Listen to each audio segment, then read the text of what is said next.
Graça e paz, irmãos. Jesus de Nazaré, amém?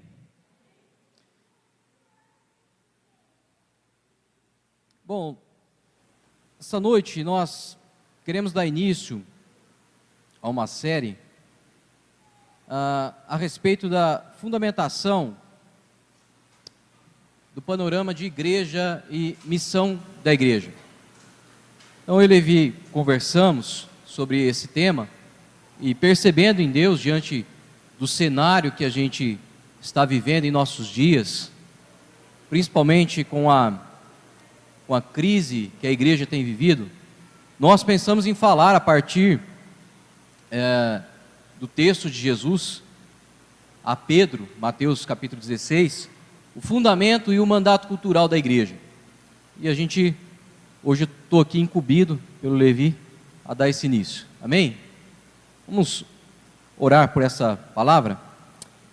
Nós agradecemos o Senhor, ó Deus, pelo tempo de adoração, louvor ao Teu nome, e clamamos ao Senhor, para que nesse momento os nossos ouvidos, toda a nossa atenção e o nosso coração estejam voltados completamente para a Tua mensagem, para a Tua palavra, Senhor. Que essa semente possa cair em nosso coração e a gente possa compreender e assim possa germinar e trazer frutos para a nossa vida. Nossa oração nessa noite, abra os nossos olhos, os olhos do nosso coração, em nome de Jesus. Amém, irmãos? O nosso trabalho, então, nos próximos cultos, será de tentar estabelecer um conceito e um entendimento da vida prática da igreja, com um olhar do Evangelho neotestamentário. Não apenas do que nós entendemos, e talvez se você é um cristão dinossauro igual eu, nasceu na igreja, não daquilo que nós aprendemos ser igreja, mas por aquilo que o Evangelho diz ser igreja.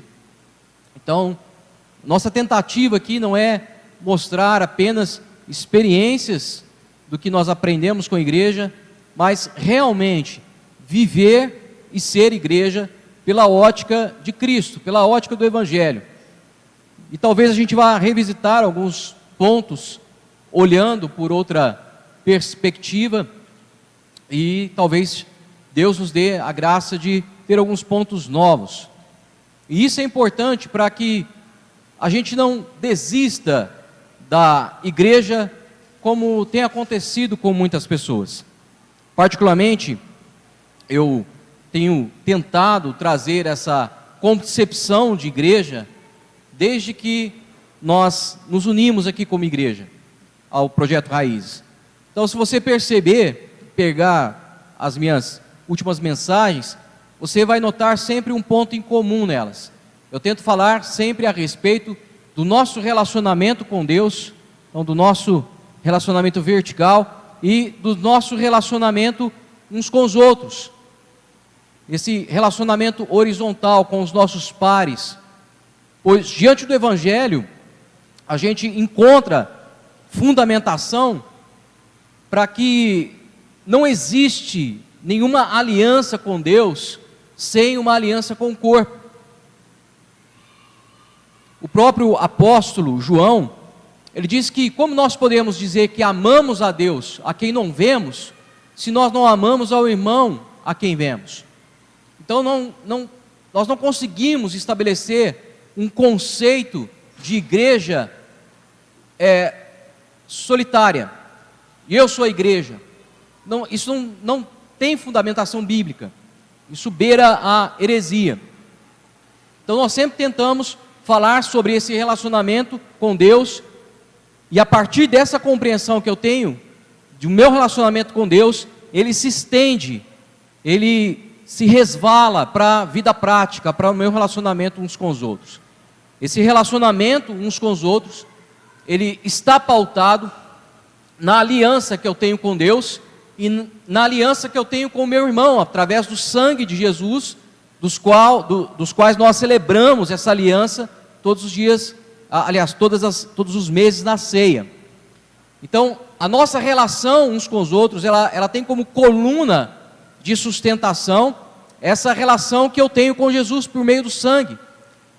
mais do que aquilo que nós fazemos juntos, nossa relação de aliança, ela está pautada na relação que nós temos com o pacto de sangue que Jesus fez conosco. Nós analisamos essa aliança vertical e a partir dela então é que nós nos reunimos. A partir dela nós definimos que direção nós vamos correr juntos. É a partir dessa aliança vertical e uns com os outros que nós vivemos a intensidade do caminhar junto. Abra sua Bíblia comigo lá em Atos, capítulo 2, verso 42.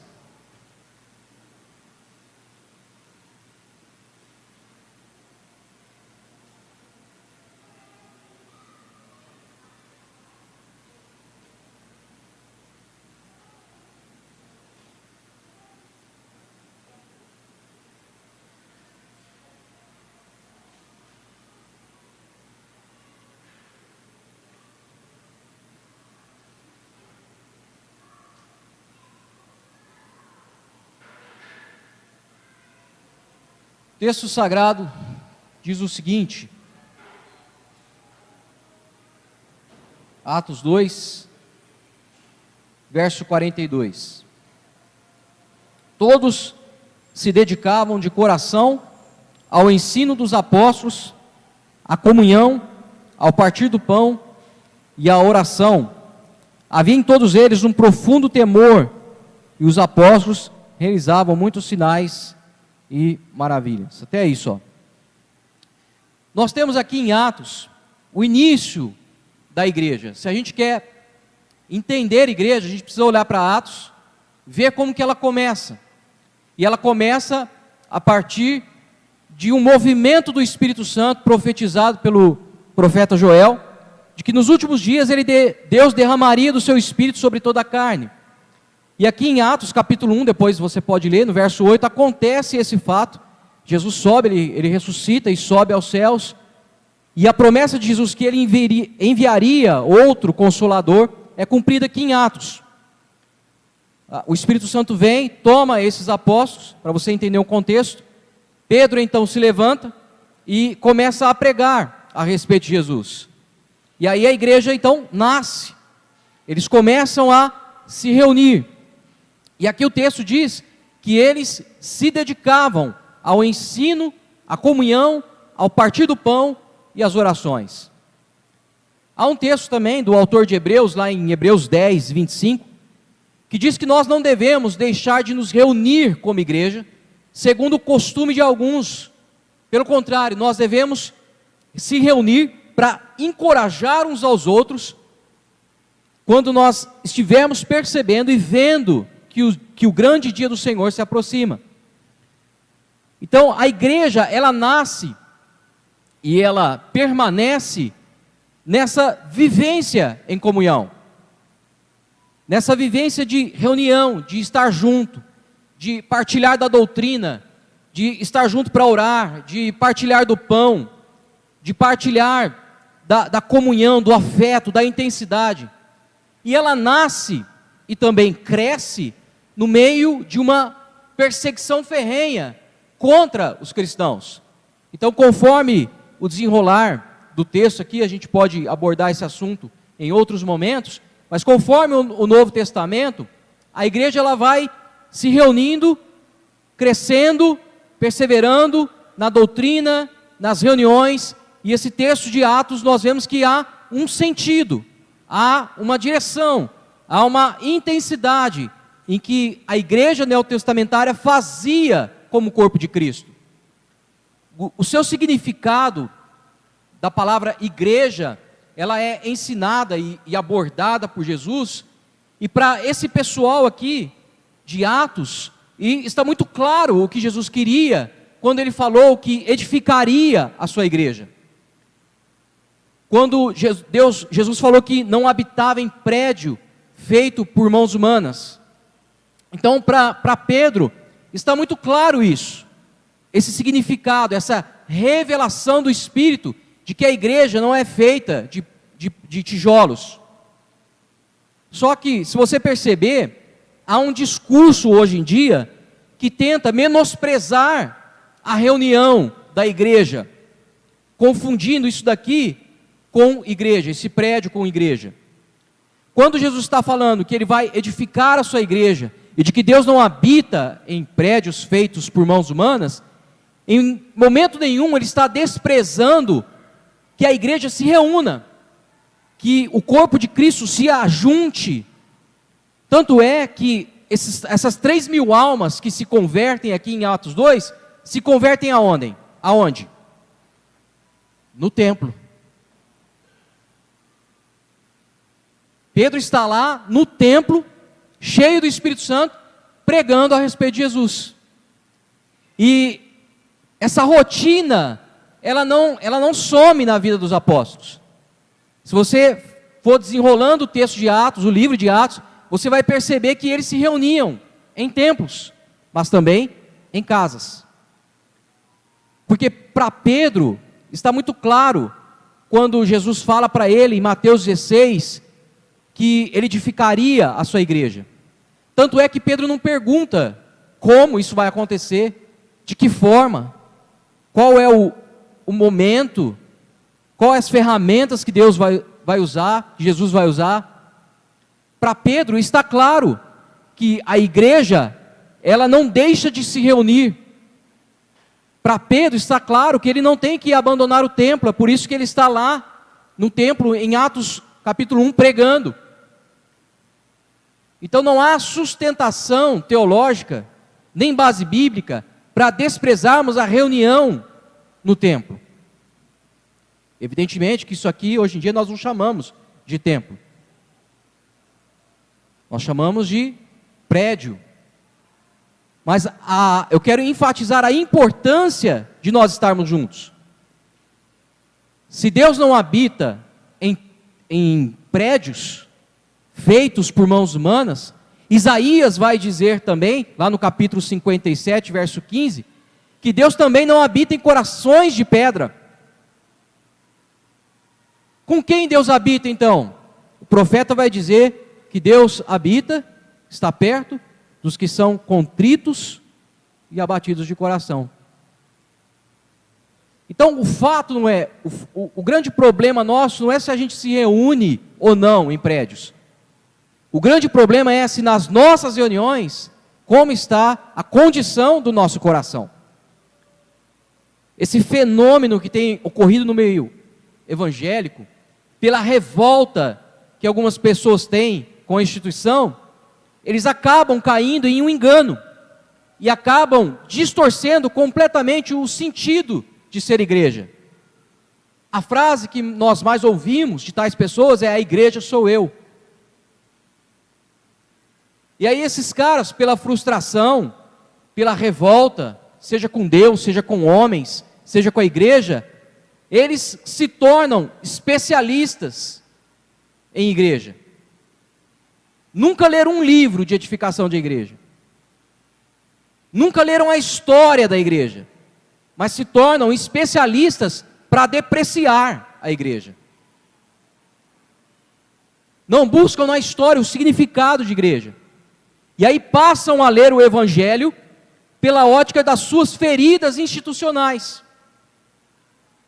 E aí começam a se tornar PhDs em edificação de igreja.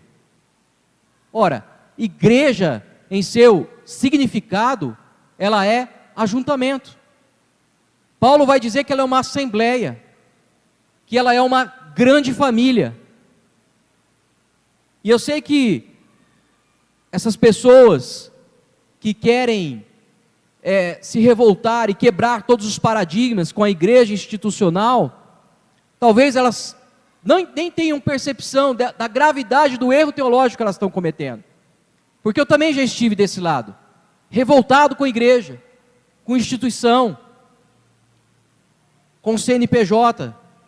Eu preguei aqui umas semanas atrás uma palavra falando da gente ser igreja além do CNPJ. Mas a partir do momento em que essas pessoas que estão revoltadas com a igreja se reúnem em um lugar, com dia, horário, presta atenção, aí já tem uma institucionalização.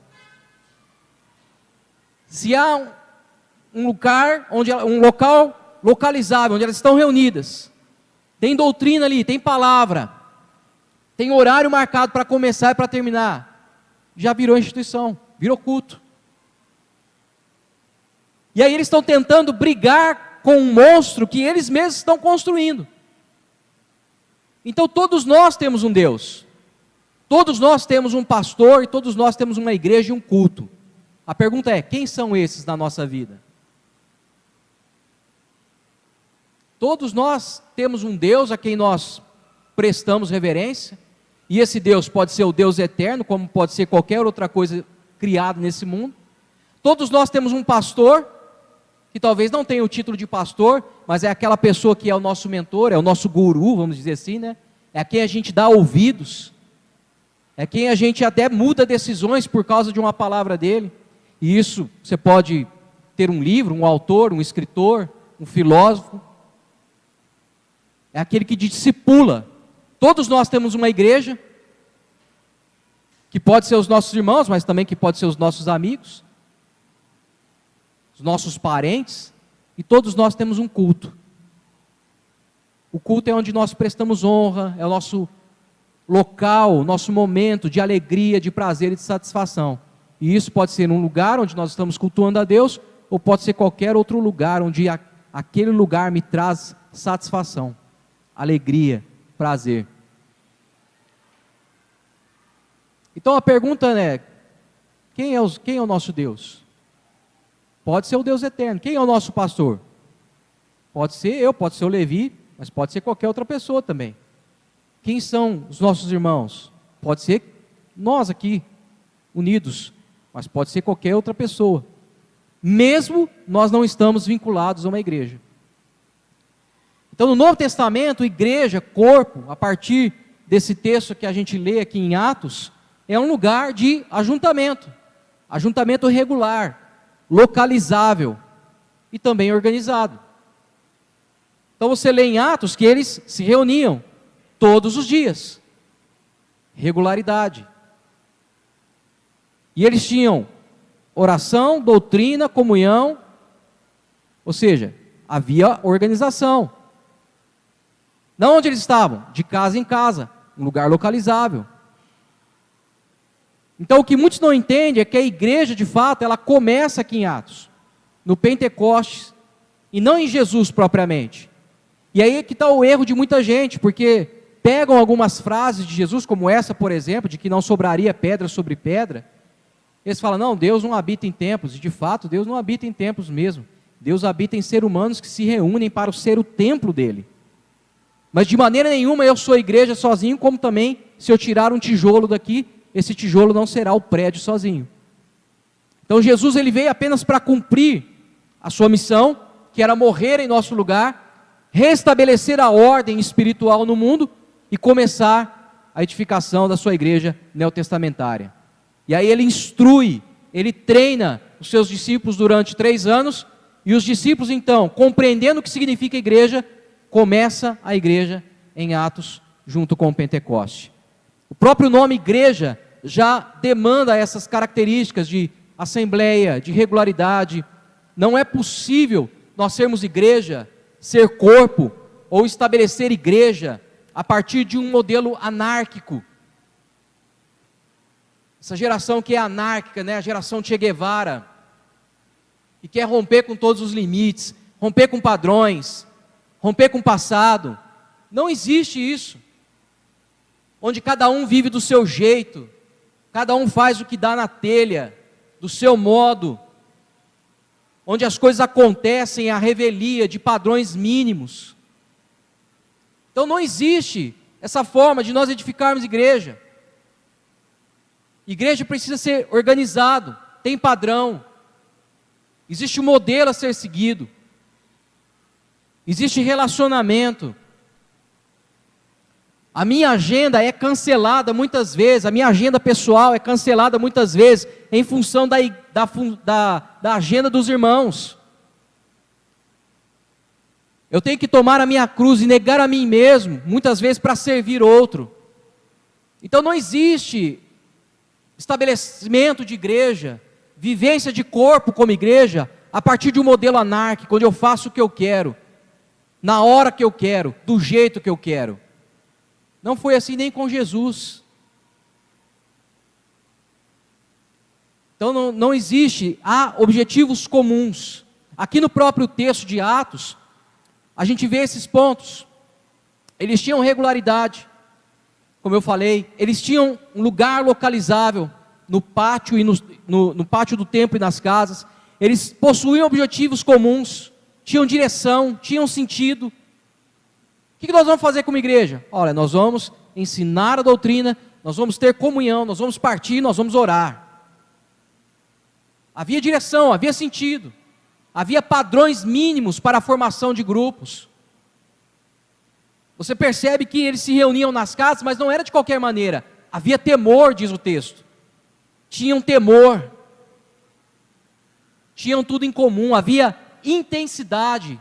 Mais para frente, nos versos seguintes, você vai ver que eles se reuniam com singeleza, com alegria, sinceridade de coração. Ou seja, não vou participar porque eu quero, porque eu tenho uma função. Não, eu gosto disso aqui, eu amo isso aqui. Estar com os irmãos é a minha vida fluindo, a vida de Deus fluindo através de mim. Então é impossível nós pensarmos em corpo de Cristo sem pensar em regularidade, sem pensar em objetivos que dão sentido, em direção e principalmente em intensidade em tudo que se faz. E a gente precisa parar por momentos em nossa vida, como eu falei, né, muitas vezes em outras ocasiões aqui, e reavaliar. Nós precisamos reavaliar. Eu preciso sentar, parar profundamente a minha concepção de igreja. Porque para ser um desviado hoje, não basta estar fora da igreja. Basta estar dentro da igreja e não fazer parte de nenhum relacionamento. Basta eu estar dentro, mas eu não tenho regularidade. Eu não tenho objetivo. Eu não tenho intensidade. Eu não tenho direção comum com a comunidade. Conversava com um pastor alguns anos atrás, nem vou falar o nome dele aqui, porque alguns já conhecem ele, mas é amigo meu, amigo do Levi, inclusive. Conversava com ele a respeito da igreja, e ele falava para mim de um fenômeno chamado membro flutuante. Já viu falar disso, Miriam? Quando você vai o IBGE, ele faz cálculo de cidades turísticas, aí tem a população, e tem a população flutuante, que é aqueles que vão lá em tempo de férias. E ele estava comentando comigo que na igreja dele estava assim, o membro flutuante. Ele ia no culto no domingo, faltava 3. Aí as mesmas pessoas que vieram no domingo passado, não eram as mesmas que vinham no domingo seguinte. É o membro flutuante. Literalmente, os crentes aqui, o dinossauro igual eu mais velho, vai chamar de crente turista. Então, irmãos, não tem como nós edificarmos igreja para Cristo, porque nós não estamos edificando nome. Nós não queremos que o projeto Raízes seja conhecido mundialmente. Nós queremos que o nome de Cristo seja conhecido, amém? Isso é o nosso alvo, pelo menos o meu. Então, nós queremos que o nome de Cristo. Então, não há como nós edificarmos igreja para a glória de Deus, para a glória de Jesus, sem regularidade, sem objetivo, sem intensidade. Então, qual é o propósito do nosso ajuntamento? Qual é o propósito de nós nos organizarmos como igreja? Se por um lado, ser igreja não é apenas estar ligado a um CNPJ, aí você pode ter mais detalhes na pregação que eu fiz sobre isso. Por outro, ser igreja é um chamado para fora. A palavra igreja, um dos sentidos nela, no grego, é eclésia, que significa chamados para fora. E aí tem muito pastor e muito teólogo que interpreta esse chamado para fora como o mandato cultural, é evangelizarmos, é discipularmos, é pregarmos para as pessoas. E está correto, realmente, essa interpretação. Mas e se a gente pensar que ser chamado para fora também é a gente ser chamado para fora de si mesmo? Para fora do nosso ego. Ô, meu irmão, obrigado, viu? Não perderá seu galardão lá na... Se a gente pensar que a palavra eclésia, chamado para fora, é um chamado para nós sairmos de nós, tomarmos a nossa cruz, abandonarmos as nossas agendas, com equilíbrio, é claro. Um pastor amigo meu, já idoso, já bem velhinho, ele falou para mim um dia: olha, Jonatas, o maior desafio da igreja é sair de si para o nós. E realmente, esses anos que nós temos vivido como igreja, a gente vê essa dificuldade de romper essa barreira. Porque Deus chama a nossa vida, Ele chama a nossa existência de forma completa. E muitas vezes nós departamentalizamos a nossa vida.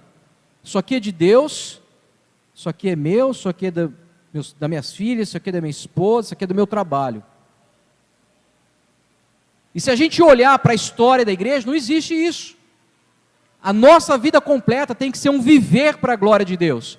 O próprio apóstolo Paulo, ele vai dizer: quer comais, quer bebais, façais tudo para a glória de Deus. Nós somos a carta viva, como muitas vezes nós cantamos aqui. Nós somos o bom perfume de Cristo. Então não tem como eu servir a Deus, servir a igreja somente aqui, dentro dessas 4 paredes, 2 horas, num dia da semana. A minha vida, a minha existência, o nosso culto só tem sentido se tiver culto na vida. E se tiver culto na vida, tem culto, tem vida no culto. Sem esse culto na vida, nosso sentido de ser igreja se torna ineficaz, inútil. Sem esse entendimento, o que sobra é uma vida comunitária, cheia de informalidade, na qual não se viabiliza a durabilidade, a permanência, a continuidade da missão e do mandato cultural de Deus para nós. Então, o que faz com que os nossos laços se constituem e que mantenham regularidade, não é apenas um culto por semana, mas realmente uma convivência, um envolvimento uns com os outros, reuniões que estão além desse contexto de domingo, encontros sinceros, cheios de alegria, desprendidos de formalidade, se for o caso, se for necessário, algo que tem sentido, algo que tem direção, algo que é prazeroso o convívio. Essa semana mesmo nós tivemos a oportunidade de reunirmos com alguns irmãos 2 vezes, na segunda e ontem. E havia alegria, você percebe assim um ambiente leve, risada pra caramba, né, Mi? Contando as histórias da vida. Qual foi a última vez que você riu com seu irmão? Riu, de dar risada mesmo, de gargalhar, de sentar com ele e dar risada mesmo. Sair um pouco da formalidade.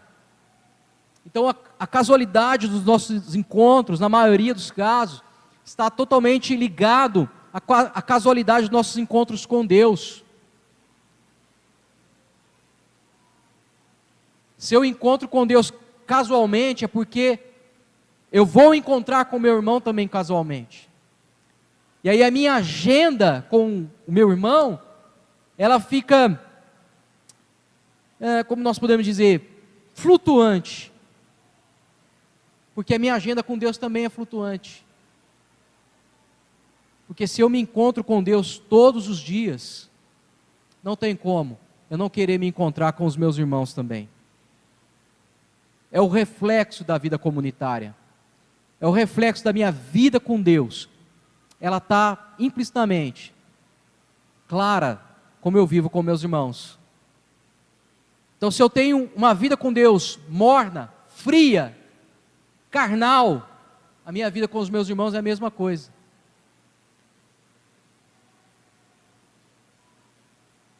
A nossa causalidade do nosso encontro de ajuntamento, ela resulta em uma quebra de vínculos, uma frieza de vínculos do convívio. A igreja, então, ela torna-se um testemunho para o outro quando? Quando se encontra. Quando vive em comunhão. Porque se você perceber o texto de Atos, depois dos versos que nós lemos, a Bíblia vai dizer que Deus acrescentava aqueles que iam sendo salvos. Qual é o fruto? Por que Deus acrescentava? Porque tinha relação, porque tinha vivência, tinha experiência, tinha regularidade, tinha doutrina, tinha oração. Estavam juntos. Havia sentido, havia direção. A consequência desse encontro diário com Deus, seja ele congregacional, social ou pessoal, reflete na maneira como eu convivo com meu irmão. Então, o nosso conceito de igreja, muitas vezes eu vou para um lugar para me encontrar com Deus, como eu falei aqui algumas semanas atrás. Mas a lógica de Jesus, a lógica neotestamentária, é que porque eu me encontrei com Deus durante a semana, eu vou para tal lugar. Então eu não vou lá para encontrar na igreja, no culto congregacional, não vou para me encontrar com Deus, eu vou para me encontrar com os meus irmãos. Considere, por exemplo, o ensino de Paulo aos Coríntios, na sua primeira carta, no capítulo 14, verso 26. Ele vai dizer: quando vocês se reunirem, qual é a atitude correta? Ora, cada um de vós tem salmo, mensagem, revelação, uma palavra de línguas e outra interpretação de línguas, mas tudo seja feito para a edificação da igreja. Interessante que Paulo usa esse termo. Quando vocês se reunirem, cada um tem o quê? Salmo, doutrina, palavra, revelação, interpretação, louvor. Mas como é que você vai ter se você não recebeu anteriormente? Como é que você vai vir para uma reunião e ter salmo, e ter doutrina, e ter revelação, ter louvor? Como que você vai ter se você anteriormente não recebeu? Porque o próprio Jesus vai dizer que nós nada temos, nada temos. E isso não está falando só de coisa material, nem de dom. Ele está dizendo nada temos, se do alto não nos for dado. Então eu só tenho salmo, eu só tenho doutrina, eu só tenho amizade, eu só tenho relação, se eu estou recebendo isso na semana. Se eu estou tendo a minha vida diária com Deus. Se a nossa regularidade do nosso encontro com Deus sempre está sujeita a cancelamentos, a minha regularidade do encontro com o ajuntamento solene da igreja também está sujeita a cancelamentos. E aí eu compareço na igreja só quando eu tenho uma atribuição para mim ser feita. Porque aí quando eu não tenho, eu não preciso.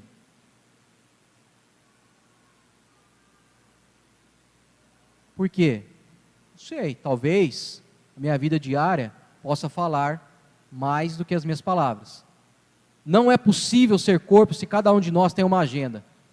E se a gente não estabelece um grau de importância em se estar junto para atender a objetivos comuns para a glória de Deus.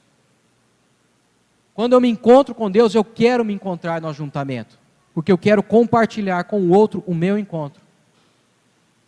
É o que Paulo está falando. Você tem salmo, você tem doutrina, você tem cura, você tem amor, você tem caridade. Quando? Quando você se reúne. Entende por que não tem lógica eu ser igreja sozinho? Entende por que não tem lógica eu cultuar a Deus na minha casa? Não tem lógica. Porque como que eu vou dar um salmo na minha casa? Para o outro, porque é para o outro, não é para Deus, é para o outro. Paulo está dizendo, você tem que dar para o outro. Quando vocês se reunir, um tem salmo, um tem doutrina, que o objetivo é o outro. Cada um serve ao outro, a partir do encontro que recebeu de Deus aquilo que está dando. Igreja é lugar de encontro do perdido, e não de crente. Se você é alguém que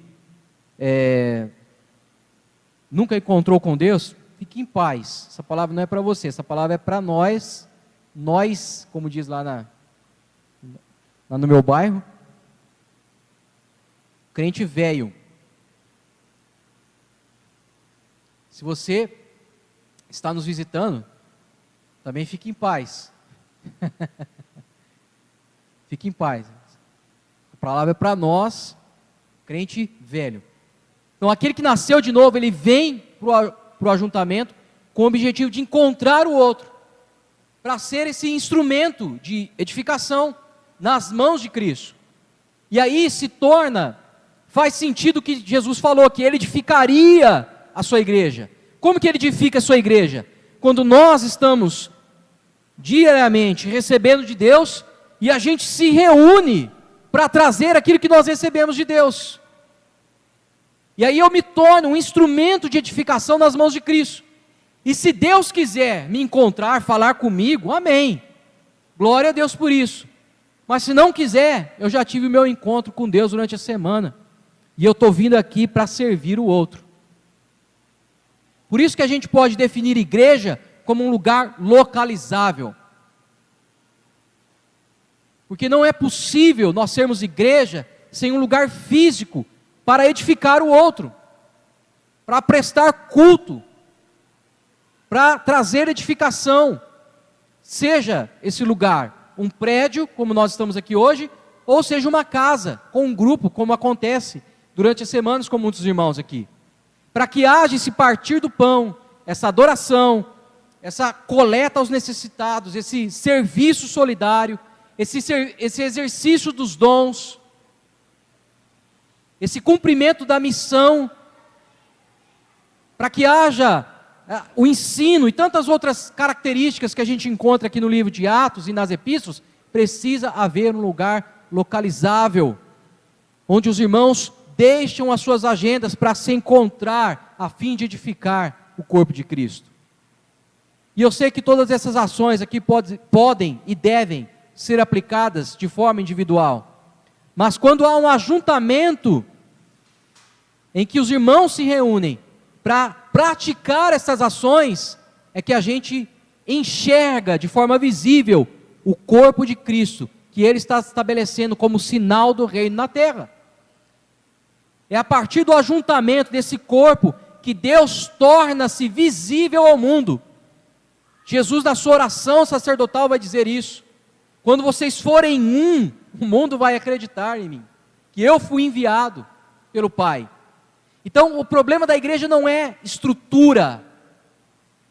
O problema da igreja nunca foi estrutura.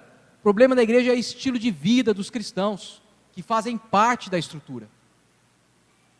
A estrutura é apenas um servo do propósito maior.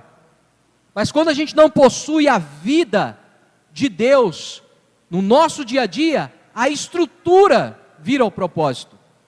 E a gente passa a servir a estrutura. Nós somos igreja para a salvação dos outros, irmãos. Somos igreja para ser bênção para o outro. Nós nos unimos, nós nos ajuntamos para ser uma resposta à sociedade. E é por isso que a igreja precisa ser um local localizável. Nós precisamos nos reunir de forma localizável. Eclesiastes capítulo 11, Salomão vai dizer: atire o seu pão sobre as águas, e depois de muitos dias você tornará a encontrá-lo. Reparta o que você tem, com 7 ou até mesmo 8, pois você não sabe a desgraça que poderá cair sobre a terra. Então veja aqui que Salomão já tem um deslumbre do que é viver como igreja. O que é viver como igreja? Repartir. É lançar aquilo que nós recebemos de Deus. Quando nós perdemos o sentido do objetivo de igreja, nós vivemos de conferência em conferência, de culto em culto, de reunião em reunião, de ungido em ungido, de revelação em revelação, de profecia em profecia, visão em visão. Sempre precisa preciso de uma profecia, aí sai caçando profeta. Preciso de uma conferência, sai caçando conferência. Preciso de um ungido que põe a mão, que ore por mim. Por quê? Porque perdeu o sentido de ser igreja. Preciso de um projeto. Aí nessa roda sem sentido, o esforço se torna inútil. Qual que é o sentido de nós termos um prédio? É de nós termos um lugar de refúgio, de acolhimento, de desenvolvimento de pessoas.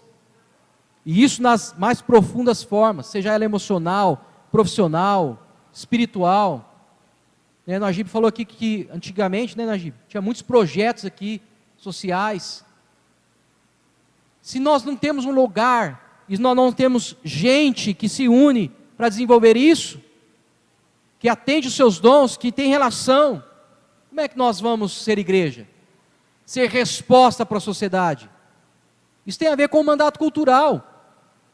E para isso nós precisamos de estruturas.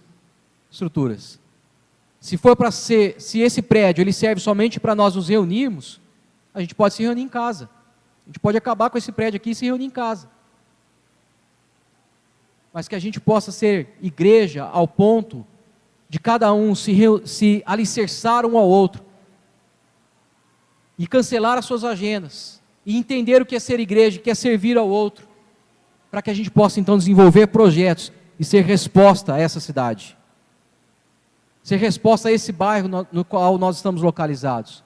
Ao invés de a gente ter só reuniões aqui dominicais, por que a gente não estabelece uma creche, por exemplo, gratuita aqui? O exemplo do Capelete, Mas para que projetos como esse e tantos outros aconteçam, nós precisamos de relações. Regularidade. Oração, comunhão, partir do pão. Relações que são saudáveis. E essas relações só são saudáveis se nós estamos encontrando com Deus no nosso dia a dia. Nós precisamos de famílias fortes. Esse local precisa ter um sentido, uma direção. E essa direção só se concretiza se tem intensidade nos nossos encontros.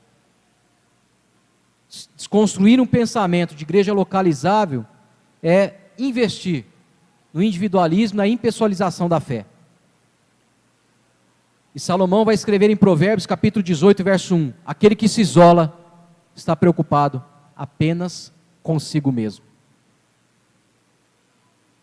Se eu recebo de Deus, mas não compartilho o que eu recebo de Deus, nas relações que estão sendo construídas ao redor da mesa, eu me fadigo, eu me canso. Se eu não lanço meu pão sobre as águas, eu me enfado. Se eu não compartilho o que eu recebo, este ajuntamento que eu tenho dominical fica sem sentido. Irmãos, eu vou compartilhar aqui um sentimento pessoal. Eu não tenho interesse nenhum de formar ou de participar de um grupo no qual nós não estamos construindo relações saudáveis, para viver uma vida com Deus saudável. Não tenho interesse em participar de qualquer movimento para viver uma vida prática vazia,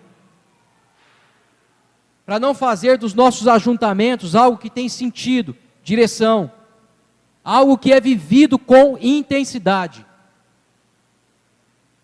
E eu espero realmente que ninguém fique ofendido comigo, por favor. Aliás, a Bíblia fala que você tem que me amar, igual o Baby da família de dinossauros, tem que me amar. Então eu espero que ninguém fique ofendido comigo, porque eu parto do pressuposto que nós temos uma aliança, e de que nós somos amigos, fundamentados no amor de Cristo. E amigos têm liberdade para falar qualquer coisa, sem com que o outro interprete de uma maneira errada. Interprete como um preconceito pessoal. Amigos têm liberdade para falar qualquer coisa um ao outro, sem que essa relação, ela seja abalada pelas declarações que nós fazemos. Então eu parto desse pressuposto, que a amizade, ela tem liberdade para ser transparente, porque a amizade que não é transparente, que não corrige, que não confronta, que não tem espaço para ser quem é, para falar sem medo, Nem pode ser chamado de amizade isso. Então, as nossas reuniões, espero, anseio por isso, sejam reuniões fruto das nossas relações com Deus diárias, dos nossos encontros com Deus e das nossas relações que estão se tornando saudáveis uns com os outros, porque nós estamos nos reunindo para compartilhar o que nós recebemos de Deus na mesa da comunhão. Porque sem isso, não tem sentido. Sem isso, os nossos cultos não têm vida. Se os nossos cultos não forem fruto do que está acontecendo durante a semana, tudo que nós tentamos compartilhar aqui não afeta a nossa consciência, não afetará a nossa vivência prática do Evangelho. E mais cedo ou mais tarde, eu e você nos tornaremos mais um da estatística desigrejados. Porque desigrejado para mim não é o sujeito sem igreja. Desigrejado para mim é aquele que escolheu deliberadamente não ser igreja, que vive para si, aqueles que se enchem da vida, mas não lançam o seu pão sobre as águas. Se nós estamos nos enchendo da vida, nós precisamos ser assaltados por aqueles que estão sem vida. Desigrejado para mim é alguém que é digno de compaixão, aquele que busca muitas vezes um lugar saudável para congregar, mas não consegue encontrar. Esse é o verdadeiro desigrejado. Não aquele que se enche de si e que nenhum lugar está bom para a sua altura, que ele é tão perfeito, tão maravilhoso, tão excelentíssimo. Não aquele que só vive da crítica para esconder pecados muito mais profundos da sua vida. A teologia já me ensinou isso, a teologia da vida, na verdade. Como diria a Madre Teresa, né? Na prática, a teologia é outra. Então, a teologia da vida me ensinou que quem vive de crítica e só se retroalimenta disso, esconde coisas muito mais grotescas, porque não tem coragem de sentar à mesa e ser quem é. Então os nossos encontros, nossas famílias fortes, nossas relações saudáveis, elas só têm sentido quando se tornam um sinal do reino de Deus para o mundo. Por que a gente precisa, a partir de casa, começarmos o nosso culto? Porque a partir de casa, nós construímos uma família forte. E a partir das nossas famílias fortes, nós construímos uma comunidade forte, onde tem relações fortes. E essas relações são um sinal para aquele casal que talvez está divorciando. São um sinal para aquele filho que está se envolvendo com coisas erradas, pensando em suicídio. Essas famílias e essas relações fortes são um sinal do reino de Deus para aquele irmão que está frustrado, que não encontra um lugar saudável para congregar e cultuar a Deus. Essas famílias fortes, essa comunidade forte, são um sinal do reino de Deus para aquele pobre que está sem comida, como nós vimos hoje, os irmãos do projeto social, para o órfão que está sem casa, para a família que está sem sustento. É esse tipo de igreja que eu vejo aqui no Novo Testamento, e é esse tipo de igreja que eu tenho interesse em edificar, a partir da ótica da observância de Jesus. E eu tenho entendido que eu sou um patrimônio público, eu sou do outro. Quando alguém precisa de mim, não há perguntas a se fazer para Deus, se eu devo ou não realizar, ajudar, porque já está explícito nas Escrituras o que eu tenho que fazer. Como que eu vou orar e perguntar para Deus se eu devo fazer ou não, se Deus já ordenou? Deus já ordenou eu consolar, Deus já ordenou eu partilhar, Deus já ordenou eu exortar, Deus já ordenou eu me alegrar e eu me entristecer com o outro. Deus já ordenou eu me reunir. Como é que eu vou perguntar para Deus aquilo que já está explícito e claro. A pessoa está mal, a pessoa está morrendo, a pessoa está com fome, destruída, divorciando, se afundando. Eu sou resposta para ele. A minha casa é resposta para ele. E em nome de Jesus, a minha comunidade vai ser resposta para ele. Não há sentido ser igreja se não for assim. Então eu não pergunto se eu vou fazer ou não, pois o querer de Deus já está ordenado. E para a gente encerrar, a igreja é essa parte visível de um Deus que ainda não pode ser visto a olho nu, ainda. Porque diz as Escrituras na promessa de Jesus que um dia todo olho verá. Mas a igreja reunida com famílias fortes, relacionamentos saudáveis, que está exercendo os seus dons e vocações, é essa parte visível de Deus. As pessoas tocam Deus ao nos tocar. E Deus toca as pessoas, toca o outro, quando nós tocamos. Nós somos a resposta para o mundo das perguntas que ele está fazendo a respeito de Deus. Eu li um testemunho uma vez de uma certa criança que perguntou a um missionário: onde estava Deus? Essa criança perguntando para o missionário: onde estava Deus, missionário, quando meu pai me estuprava? E aí esse missionário, visionário, em um flash de sabedoria, respondeu: Deus estava lá junto com você. É a igreja que não estava.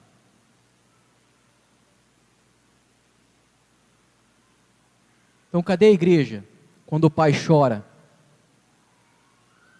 Quando um filho não consegue uma cirurgia para o seu filho?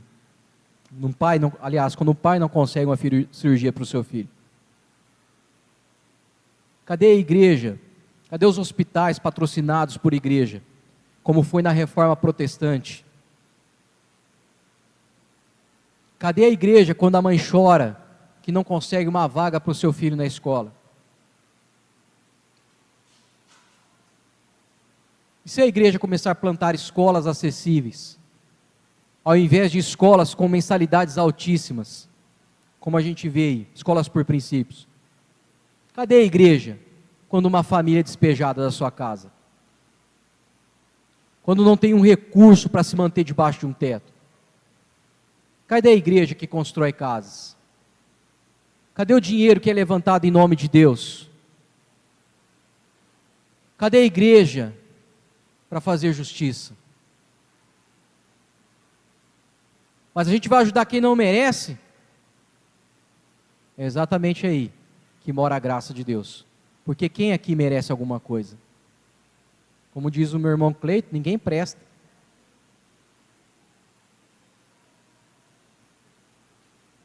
Uma das pessoas que eu mais admiro no mundo gospel, porque está difícil admirar alguém, é o Juliano Som. Eu tive a oportunidade de conhecer esse cara pessoalmente, lá em São Paulo. Uma das famílias mais ricas de São Paulo. O carro mais barato na garagem da família do Juliano Som custa mais ou menos R$500 mil. Juliano Som largou tudo para ir para o sertão do país. Sabe para fazer o quê? Abrir poço artesiano e plantar igrejas. Procura lá depois. Aí a igreja desse cara lota. Por que lota? Porque Juliano entendeu que a igreja tem que ser resposta. Isso é avivamento. Avivamento não é sentir arrepio. Avivamento não é ajuntamento. Avivamento é quando a gente decide ser igreja fora daqui.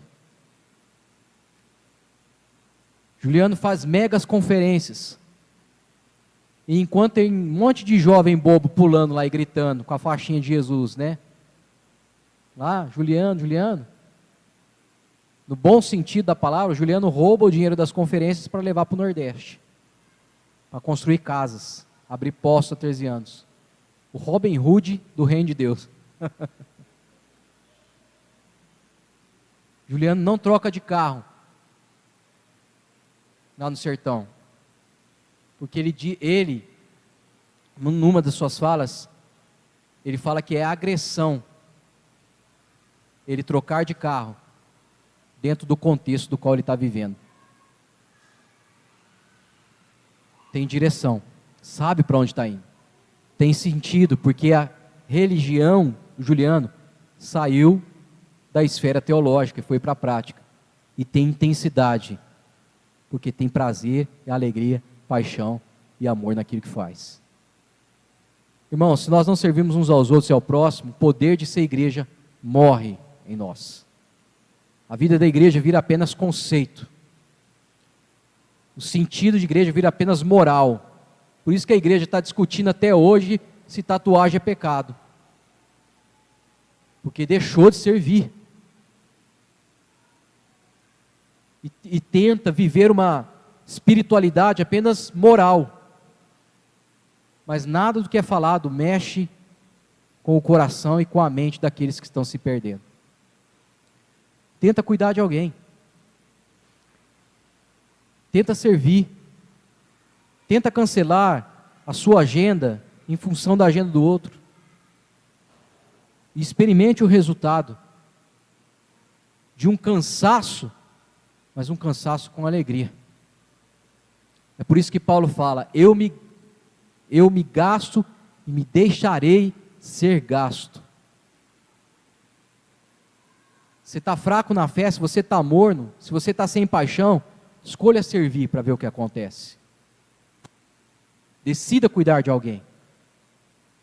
A igreja começa com o Espírito Santo enchendo indivíduos, mas os indivíduos não se isolam, eles não rompem com o que já existia. Pelo contrário, eles se unem, estabelecem liturgia, doutrina, oração e paixão. Consequência disso é uma explosão na igreja. Quem está cheio do Espírito, ele se aproxima, nunca se afasta. Ele vive de relações reais, não de relações virtuais. Porque virtual é raso. Nosso tema que nós queremos estabelecer chama Vinho Novo em Odres Novos. Para falar sobre igreja e missão. Pegando aquele texto de Jesus, né? Eu fui, já encerrando aqui, os irmãos se quiserem podem subir, louvor, a gente orar. Eu fui ver um pouquinho sobre essa parábola. E o vinho novo para odres novos. É isso que nós queremos viver como igreja. E como que pega um odre velho e torna ele um odre novo? E estudando um pouquinho sobre isso na cultura judaica, quando um odre ele se tornava velho, existia um processo para restaurá-lo. Porque o odre era tipo um cantil, onde eles colocavam o vinho, e aquele odre novo, como ele era novo, ele se expandia. Então ali o vinho ficava fermentando, e a fermentação fazia com que o couro se expandisse, e não rompesse. E aí o vinho então se tornava o vinho alcoólico, né? E aí, quando Jesus fala de não colocar vinho novo em odre velho, é justamente porque o odre velho não tem essa elasticidade. Se coloca o vinho novo e se inicia o processo de fermentação, rompe-se o cantil. Mas existe uma forma de restaurar esse odre para um odre novo. E qual que era a maneira? Primeira coisa, esse odre velho ele tinha que ser imerso numa água. uma água pura, uma água limpa, para se purificar, ser limpo de todo o vinho velho. E a mesma coisa precisa acontecer conosco. Se nós queremos experimentar um tempo novo como igreja, nós precisamos permitir que a água do Espírito de Deus limpe as nossas religiosidades, limpe o nosso coração do que a gente pensa ser igreja, e permita que o Espírito de Deus nos direcione para o que de fato é ser igreja.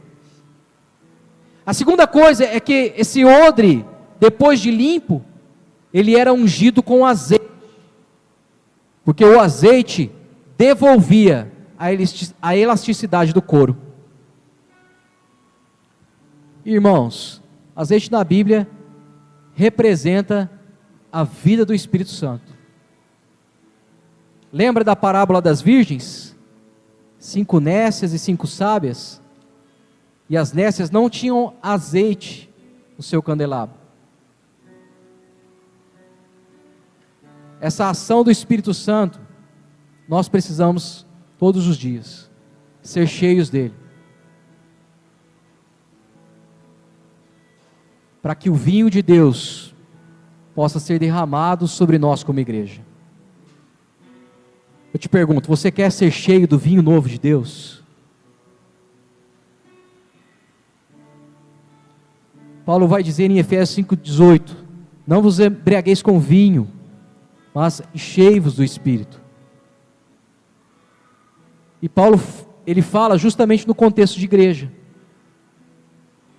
Porque ele começa o capítulo 4 de Efésios falando sobre os dons, falando sobre as vocações, faz ali uma referência da igreja com a família, das funções ali do marido, da mulher, dos filhos, em semelhança ao que o reino de Deus representa.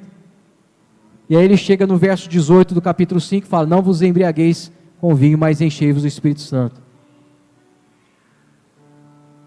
E aí ele fala como se encher do Espírito: cantando, salmodiando, submetendo-vos uns aos outros.